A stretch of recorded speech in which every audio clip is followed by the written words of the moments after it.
Welcome back to another episode of the Marketing Quacks podcast. I'm your host, Ryan Dozer, and if you're new to the show, the mission here is to expose the quacks and gimmicks in the marketing industry while featuring some great marketers and entrepreneurs along the way.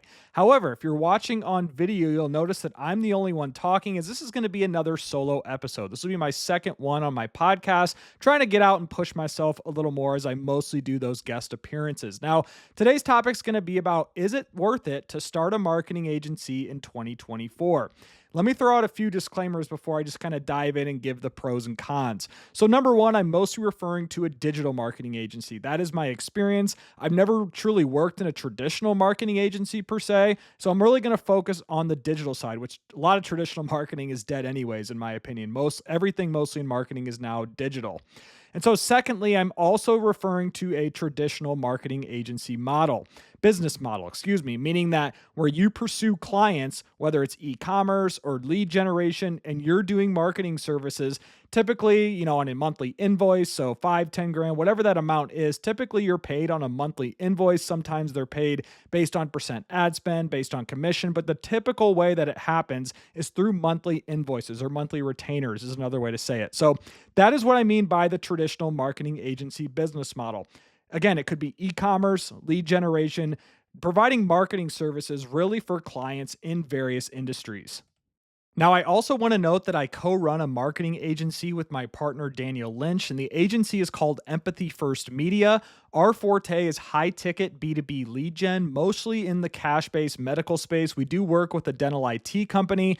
We work with an oil and gas company. And we work with some other industries as well, but high-ticket B2B lead gen has kind of been our forte. And I've been doing this with him for, I think, almost 3 years now. And I've had some pretty good in-the-weeds experience of how to manage clients, how to deal with clients, how to get away from clients, just the ins and outs of running a marketing agency and the reality of what it takes and what actually goes on versus someone just coming in here who works for a marketing agency at a 9 to 5. It's a completely different perspective. So I'm excited to dive in and give you my insights.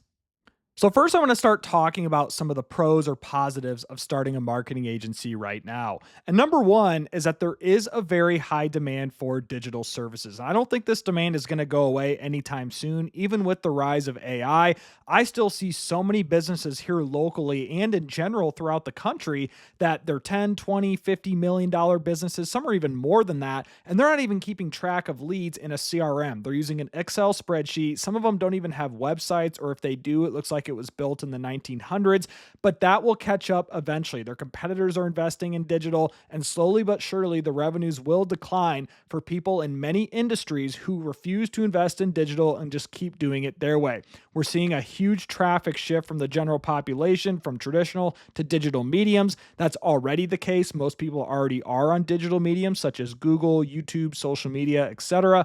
And I think that trend will continue to go that way. So that is number one, is that there is a super high demand. And secondly, it's also very scalable. Now, I'm going to get into scaling a little more in detail here later in this episode, but I have to admit, it is a very scalable model. You can take on 1 client, 2 client, 3 clients, depending on what you're actually doing, whether it's like pay-per-click, SEO, social media. It is a very scalable business model if you're doing the monthly invoice and monthly retainer, especially if your deliverables aren't necessarily hard metrics to hit. So if you have clients where all they care about are vanity metrics and ego strokes, or deliverables where you have 5 social media posts a week, you have to do 1 video a week, or you have to make sure that we increase this number of followers, you can definitely scale that really quickly. And I don't think that's very ethical, in my opinion. There are a lot of agencies that thrive off vanity metrics and just deliverables to get invoices paid without delivering tangible results.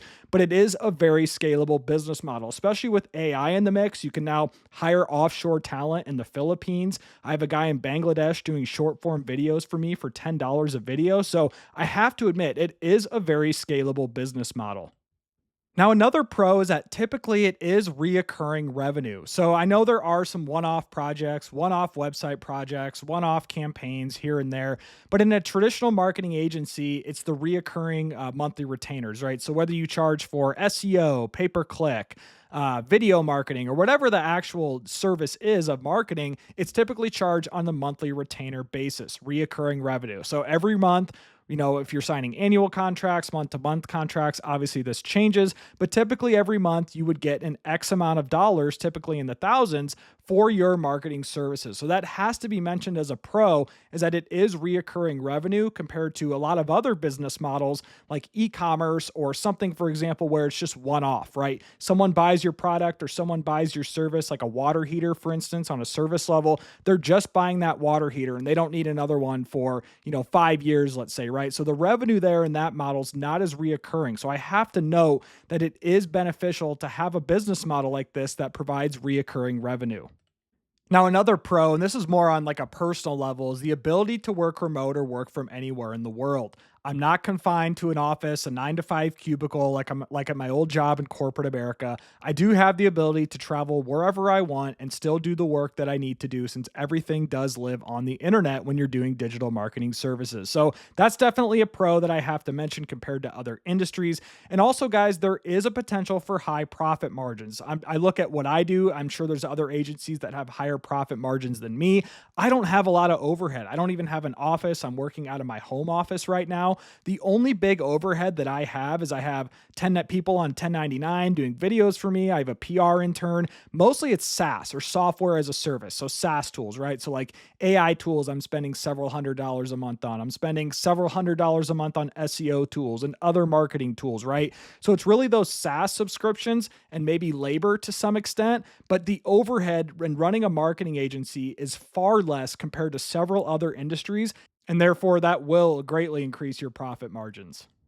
Now, another pro for me personally running a marketing agency is I do find myself being more creative. It pushes me a lot more than the traditional 9 to 5 setting where you typically have a few tasks that you do for 40 hours a week. And I know this isn't every situation, it's from my experience and several other people that I know. And there's not much room to think critically or really think outside the box of what you're just assigned to do.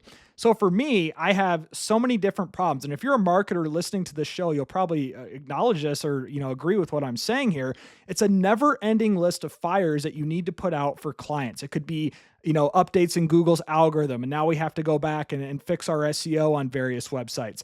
It could be issues related to domains or hosting or social media or videos or whatever the case is. There are always fires to put out, and there's never a true answer to any of it. So you have to think creatively to provide solutions. And so that is one thing that, may sound like, oh, wow, that sounds terrible. But to me, I actually appreciate that. I do find myself challenged quite a bit in my day-to-day of trying to provide services at the highest level for my clients. And so I do acknowledge that as a pro. So now let's shift gears and talk about some of the cons or downsides of starting a marketing agency right now. And I'm not going to hold back. I'm going to shine light on reality on everything that I've learned so far in my career in digital marketing and running an agency for clients. So I think number one is that there is such a low barrier to entry to start a marketing agency anymore. This has led to fierce competition in the market.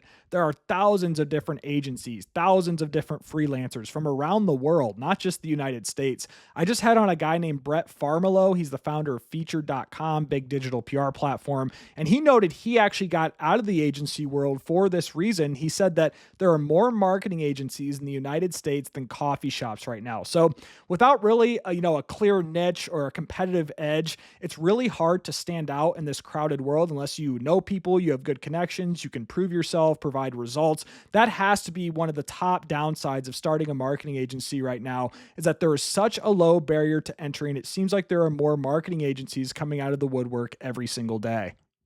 Now, another downside is the constant challenge of acquiring clients. And I'm not just talking about any clients here. I'm talking about clients who pay well, who have high quality businesses on the back end, who have an effective inbound sales team if you're doing lead generation, who respect your time, respect your value, those types of clients. We call them unicorns at our agency, right? And we're actually on a waiting list right now. We get tons of inbound leads, tons of inquiries. We don't even want to take on people who aren't what we would call quality clients anymore. We've taken on a lot of low quality clients in the past, and we've learned a lot of lessons from that. So when I was early on doing this and early in owning a marketing agency and in this game, it was the mentality of clients, clients, clients. And this is a trap that I notice a lot of new marketers fall into when they're trying to start their own thing. They just think they need to get as many clients as possible and they'll just figure it out. And that sounds good in theory, but when you do something like that, you're either A, going to burn out, or B, you're going to ruin relationships with clients, or both. Because yes, sure, you could hire offshore talent, you could hire entry-level people, you could leverage AI, but the quality of those outputs would not be as good as if you're dedicating more time to high-quality clients and producing tangible results. You're sacrificing quality if you go that route. I don't care what anyone says. If you're doing the shotgun approach, you are always going to sacrifice quality. And so that leads me to the third downside, which I've realized it's impossible to scale a traditional marketing agency without sacrificing quality. I'm going to say that again. It's impossible to scale without sacrificing quality. Some people will call BS on this, but this is the reality. I don't care if you hire entry-level employees right out of college. I don't care if you're hiring offshore talent. I don't care if you're using AI.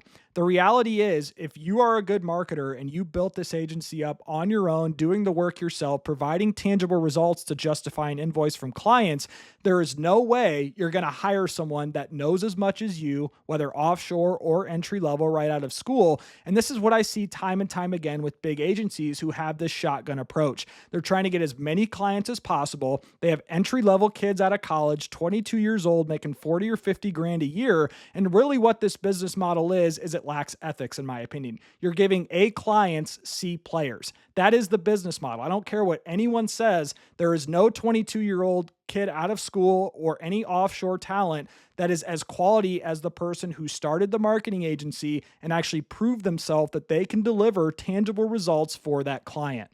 So now you might be thinking to yourself, well, Ryan, if you're running a marketing agency, why are you kind of talking about how it's impossible to scale? Don't you want to scale your own business? And that's a great question, right? So my stance on that right now is that I'm trying to maintain kind of a smaller batch of super high quality clients that are hands off. I'm putting the work in. They're getting a lot of results off. They're making millions of dollars literally off of my pay-per-click strategy, that a lot of that runs on autopilot. So I don't like to position myself as someone who does social media marketing or all these things that need constant touch points and deliverables. I would rather focus on SEO or pay-per-click or things that can run in the background where you can still deliver high quality results and actually prove it with data. So instead of just trying to purely scale our agency at Empathy First Media, we've been investing more time into our personal brand. So if you go to my YouTube channel, just Ryan Dozer, you'll find me if you look me up. I've spent a lot of time on that YouTube channel, right? That's one example. And so with the personal brand, you can diversify revenue streams through consulting, through affiliate marketing. Eventually, we're going to get into SaaS and we can use our personal brands and leverage that to sell a SaaS tool that we decide to sell in the future. So I just think that leveraging your personal brand is a better investment, in my opinion, than just simply trying to scale a marketing agency. And sure, I could hire someone, I could scale it that way and take on more clients and bring up my revenue that way. But it's not all about the revenue for me, guys. I personally can't go to bed at night knowing if I hire someone from Upwork or Fiverr or an intern or a kid right out of school who does not know as much as I do and hasn't proven themselves yet in the marketplace, that I'm giving my client who's an A paying client a C player or a D player, even a B player. I can't go to bed at night knowing that I sacrificed that quality and I'm just running away like a bandit. I mean, that some people may not think like me. Maybe I'm leaving a lot of money on the table. In fact, I know I'm leaving a lot of money on the table thinking like that, but that's just how I operate, guys, if I'm being honest. So as I keep rambling, I hope you're still with me. Another downside to starting a marketing agency is that it changes every day. You have to be adaptable as a marketer, whether it's changes to Google's algorithm, right? I mean, there was a recent algorithm update the other day, the November core update. So that could impact things on the SEO front, whether it's social media algorithm updates. These happen all the time as well. The Google Ads interface just looks completely different now. So I may have to spend more time learning the new Google Ads interface when I could be spending that on other areas, right? So these things always change. There are new tools that come out. There's new techniques, new skills. What worked yesterday in digital marketing probably won't work next month, right? There's a lot of sayings like that, meaning that things always change. And so if you're not adaptable and you're not willing to put in the work and I guess take the extra efforts to stay up to date on trends, stay up to date on the latest tactics and tips and tricks, right? You're not going to make it in digital marketing unless you're conning clients who don't know anything about marketing, which that's a whole nother tangent or topic of discussion. But that is the reality, is that It changes every single day, and you have to be adaptable. And I view this as a con. I know I might have mentioned this one earlier, but I have to throw this in here too. Is that another downside is that the burnout risk of starting a marketing agency, in my opinion, is so much higher than other industries, especially if you're doing it as a solopreneur, even if you have a small team. In the early stages of building an agency, when you take on too many clients or too many responsibilities to keep costs low and keep overhead low, burnout is so real. I burned out several times in my career. I think I burned out recently, and I go to the sauna every day and hit the gym to help mitigate this. But I mean, it definitely affects the service quality and business growth. And the burnout risk of running a marketing agency right now is real. There's no denying that.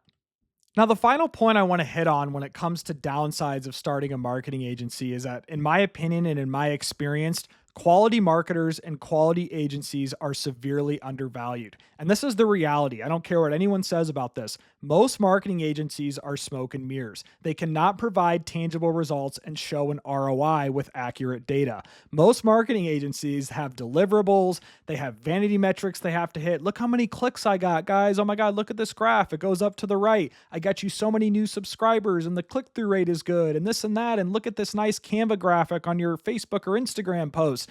But did it actually move the needle? Did it drive revenue? Did it get clients? Did it generate leads? Did it produce a positive ROI on what the marketing invoice expense was?